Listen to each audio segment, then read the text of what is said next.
Welcome everyone to an excellent game between Ducky as Tzeentch going up against myself as Nurgle, and yes, it is going to be patch day. 1.3 has become live, so we do have the new regiments of renown. So for Ducky, 4 units of the blue horrors at the front line, backed up by 4 units of the spawn of Tzeentch. He's also going to be having a soul grinder here in the middle, bringing the anti-large and armor piercing missiles, and of course for the Lord choice, we are going to get a herald on a disc. Now he's going to be bringing the arcane conduit, the fires of change with the spells of the infernal gateway, the pink fire of Tzeentch, the chromatic tome, and then also the locus of conjuration. In the backside we are going to have the screamers, and they're going to be supported by the new regiment of renown. So the bad boys here, the knights of Immolation, and they are deadly indeed. 1,800 gold of heavily armored metal. Now they're going to be having the new ability of the Searing Torrent, which is basically a bombardment drop here, which can be used up to 5 times. Really great stats, also bringing now flaming attacks and magical attacks, making them very good up against other demons. So a seriously cool build here coming from a Rubber Duck of War and from myself, really wide. So over on the right hand side, hippity hoppity, here comes the Plague Toads to claim their property, backed up by the new boys, my favourite ones. We are going to get the Barons of the Bog. So the Pox Riders here at 1.2k, they bring Miasma of Rot, which actually gives Vigour there to all units in a 35 meter radius, which also the Wasting Sickness, which reduces mass, base weapon damage and armor piercing. They're still going to be having the Cloud of Flies, and then also that physical resistance, which makes them rather tanky here, which puts them up to 54 melee defense, which can be very tanky indeed. So 4 units of Forsaken on the front. We are going to have the Exalted Plague Bearers, plus the Regiment of Renown here, the Festering Stooges, with the Lord choice on a Palanquin. So the Herald of Nurgle magic here today with Arcane Conduit, as well as the Children of Nurgle with the spells of the Miasma Pestilence, the Stream of Corruption, and the Locus of Fecundity. Over the left hand side we are going to have more hippity hoppity, 2 here of the Plague Toad and an extra unit of the Pox Riders. Now of course here in this matchup you really can dominate in the sky as Tzeentch, so I went with a full hippity hoppity build because I really wanted to bring in the Barons of the Bog. They're super cool, they can hip and hop across the battlefield, and my god, they're just green and gangster, and I love everything about them. In the sky we do actually have Ducky moving across here. He actually has his disc wielding caster here of Tzeentch magic, getting supported by these screamers and these very scary Knights of Immolation. Very powerful, 54 melee attack with 80 charge bonus is scary indeed. Considering they have magic damage to circumvent all the physical resistance here of all my demons, it's rather scary indeed. So a couple of pop shots at the front here up against my Herald of Nurgle magic. And it looks like we're going to be getting to the front line. Now one thing I really want to do is use the range here of the Exalted Plague Bearers to start taking down some of these big tools. Definitely wanted them to kind of maybe counter up against the Knights of Immolation. We're going to be diving down. I do actually manage to get a few of the Plague Toads here. Yeah, a little bit not in the right location. They kind of get duped out here on the left hand side. And I do cast the Miasma of Pestilence. That's going to be reducing that melee attack and charge bonus of the Devastating Knights, bring them down to a measly 48 charge bonus there. So we get away with the hippity hoppities, need to come around the corner here. We're going to be shooting with blue horrors into the back of Forsaken. Going to get a bit of a rear charge here up against the Knights, but of course they're a little bit like elevators. They can go straight up and then kind of zoom away, which is really handy, but they are very expensive, so you don't really want them getting caught. Coming over, I'll go over the spawn of Tzeentch. They're going to be shredding through here my Forsaken. A bit of armor sundering there is always quite nice. Blue horrors in the back, the Curse of the Slug is going to be spreading throughout.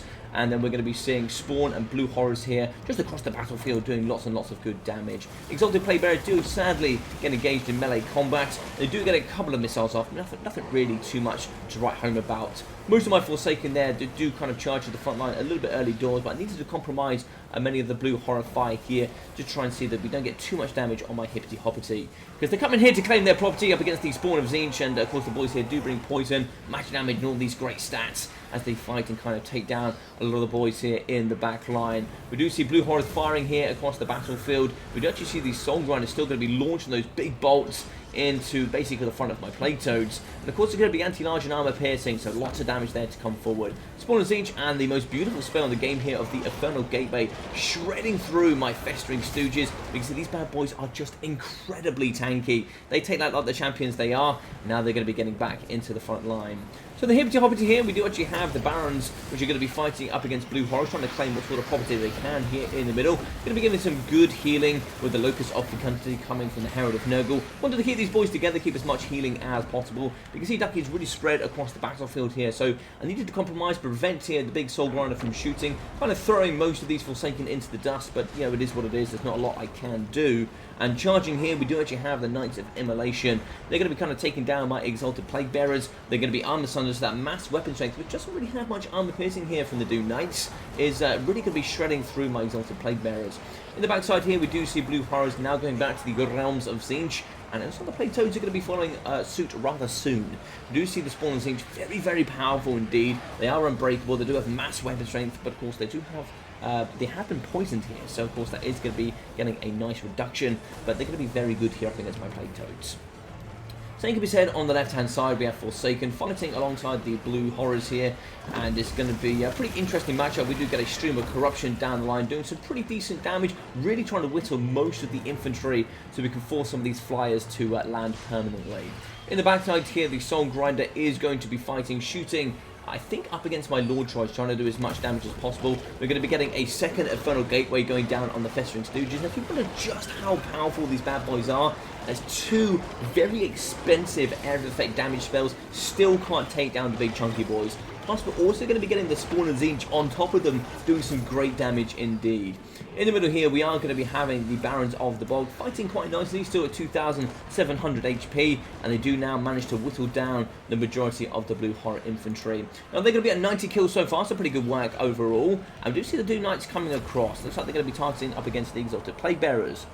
So good charge bonus going into the bad boys. We do actually see here the spawn really starting to whittle down here on their health and numbers. They are up to 57 kills so far, so they've done pretty well. Exalted Plague Bearers really do hold quite long here in the middle, I believe about 14,000 HP. Stream of Corruption down the line, you can see actually removing the shield there of the Doom Knights, and Ducky very well uses that and now gets out, which is rather smart. Maelstrom of Pestilence is pretty much going to negate the majority of what the Doom Knights do bring to the battlefield, reducing that melee attack and charge bonuses rather handy. So Ducky very smartly pulls them away there, and he will return once that spell does go off. Lord Choice is very tanky here on his Palico 80 armor, backed up here as well by the Barons of the Bog. These bad boys also bring extra armor to the battlefield, so they're going to go from 50 up to 80, which is rather handy, makes them very tough to take down. Blue Horrors going to be fighting in combat. We actually see the Screamers charging in, very good anti-large armor-piercing snipers, and they're perfect for dealing with the Barons of the Bog.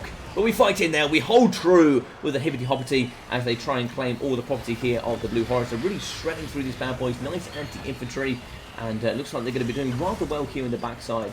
The Plague Toads also going to be helping here as we try and fight up against the big Soul Grinder. Now for the Herald of Nurgle, he does have lots of armor piercing, and the same can be said there for the Soul Grinder. So it's going to be a bit of a pretty even matchup there. Probably not so good for me, but the Herald is rather tanky. He's going to sit there on really, really high melee defense when engaged in melee combat. In the backside here, we can see now festering away is going to be the Stooges as they're getting shredded to pieces by the Spawn of Tzeentch. Very, very strong stuff. Loads of Winds of Magic has been entered into these boys, and it's been a massive magic sink for me. In the middle, very nice spell here coming from Ducky. We are going to get the triple effect here from Tzeentch, which is going to be the pink and blue flame coming down here with the bombardment, doing some lovely damage in the middle, really getting here on top of my Plague Toads, Forsaken, you name it, they got hit pretty hard. Banter Power did slightly go back to the middle, but that bombardment really is going to bring it back into Ducky's favour. The Lord Choice here is now going to be fighting up against the Lord Choice. Locust of Fecundity has been activated, getting as much healing here in the middle as possible. But we do see here that sadly the Barons of the Bog are going to be getting very low, down to 1,010 HP as they're trying to just really get through all this chaff of Tzeentch, but I don't know if it's going to be enough. We do see that the Screamers actually do the Maelstrom of Pestilence, but the Locust of Conjuration going down on them as well, and we're actually going to get another Infernal Gateway in the back pocket. That's going to be catching quite a few units of my Pox Riders, including the Barons of the Bog. Balance of Power is more and more pushing into Ducky's favour. My Lord Choice is wavering. Balance of Power is teetering on army losses, and there it goes. GG's and well played to Ducky with a very, very good matchup. I would say this one is still incredibly Tzeentch favoured, but I'd say more and more here as Blue Horrors have got you know, certainly their cost increase is becoming a little bit more balanced. Nurgle has certainly got more powerful, but I still think that Tzeentch reigns supreme.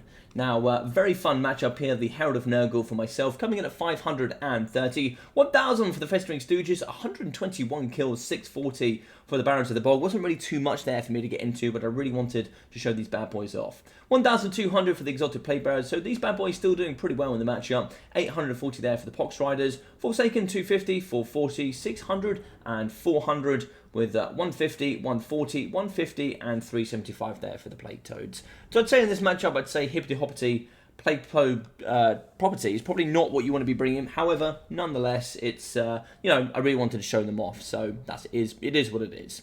1,800 for the Herald of Tzeentch, 1,500 for the Soul Grinder, with 1,300 for the Knights of Immolation. I really focused my spells on debuffing them, preventing them from being as cost efficient as they could have been, but you can still see a lot of HP there in the back pocket. 770 there for the Spawn, with 850, 900 and 650 there for the Spawn. 1,080 for the Screamers, with 720, 440, 800 and 470. So Blue Horror is still very cost efficient. I really like the way that Ducky used the Screamers and the Knights of Immolation. If there's any units that were kind of isolated on the battlefield, he could charge down, take care of them, and of course push them off. So I really hope you guys enjoyed this one. If you did, please smash that like button. Feel free to leave a comment down below and subscribe if you haven't already.